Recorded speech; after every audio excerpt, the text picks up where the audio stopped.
Brian, let's talk about this storm and how it's going to impact our region. The rain's making its way in right now. How long are we going to be seeing this? This main band is going to likely be with the Triad through the early part of the afternoon. Okay. From there, it is already beginning to move into our western counties.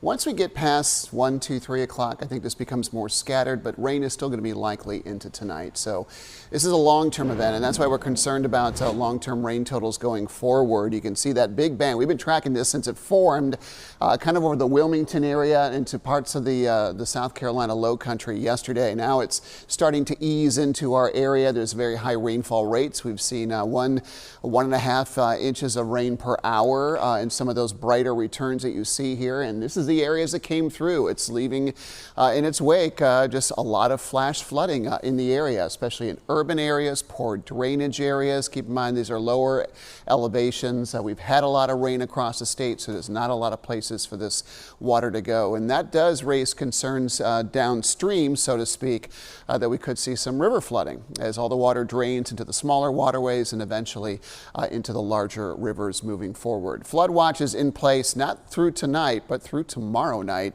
It does include a good portion of the area. Every time I look at this map, there's more counties that are included in this. The reds indicate the counties that are under that flash flood warning, and includes all of the Triad, and it hasn't been raining for more than a couple of hours. This is what we can kind of expect.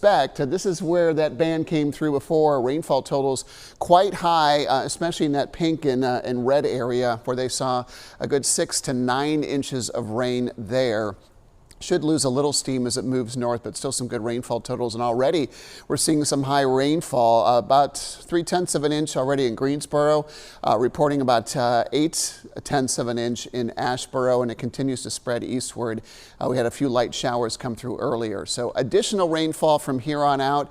We're looking at a good 3 to 6 inches of rain, especially in the Triad and eastern foothills. The edge of the storm will get into our western areas, but rainfall should be generally lighter there.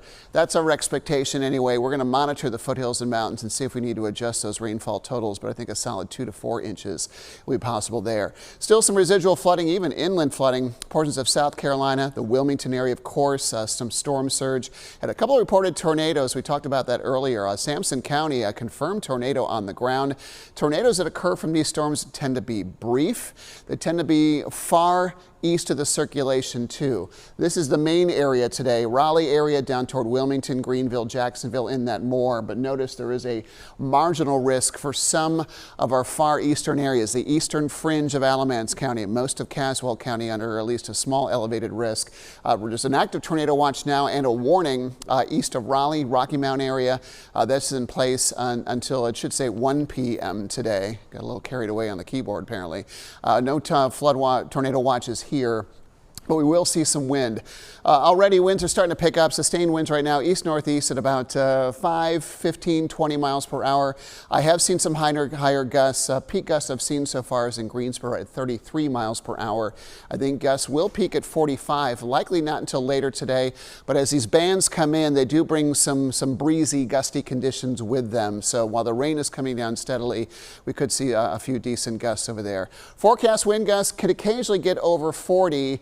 It doesn't seem too bad from that respect, but keep in mind the longer it rains, the softer the ground gets, and the more easily these winds can help topple some trees down. As the center gets close, and we'll get close later this evening, winds will drop off, but as it moves by, the winds start to pick up again on the backside. More of a west-northwest wind. Breezy weather will continue into Friday, and then those gusts begin to die down for Saturday. Watching rivers pretty closely, we are expecting minor flooding at the Dan River at Wentworth, cresting sometime tomorrow afternoon. There are a number of rivers that we're watching. Also up the road at Danville, we're expecting moderate flooding, but not until tomorrow. Just too much water draining in. Yadkin River at Yadkin College, minor flooding is expected there, likely not until Saturday. And again, there's some flood-prone areas near the banks of the river that make it more problematic. Moderate flooding forecasted at the Haw River in Alamance County. likely sometime later in the day tomorrow. 7-day forecast, conditions start to improve. When does this wind down? It starts to wind down during the evening. We'll still have some residual showers early tomorrow morning. Rain chances will be going down on Friday, and then we'll have temperatures back in the 80s for the weekend. So something to keep in mind, and something also to keep in mind, make sure you download our free WXI I-12 News app. You can get updates on the weather, on Debbie, as long as there are some warnings here in the Carolinas.